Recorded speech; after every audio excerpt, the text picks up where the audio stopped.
انهم يستطيعوا اسقاط الرئيس المنتخب. لن نسمح بوجود اي رئيس الا بعد انتهاء المدة الرئاسية للرئيس محمد مرسي.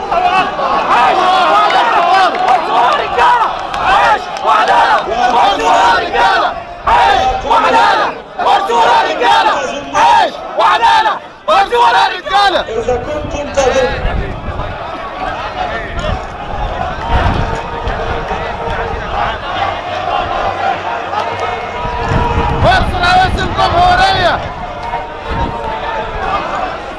أقول لكم أيها الأخوة، إياكم أن تظنوا أننا لا نقدر على إقامة ثورة أخرى. والله ثم والله ثم والله إنا لقادرون على إقامة ثورة أخرى إذا لم تحقق هذه الثورة أهدافها.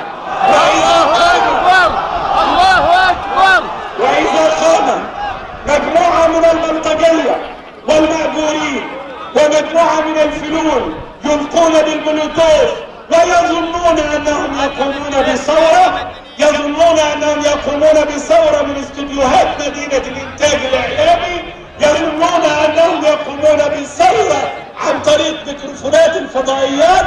لا والله، نحن ممن قاموا بالثورة الحقيقية، ولا ثورة حقيقية في مصر إلا ثورة ال 18 يوم 25 يناير، وإلا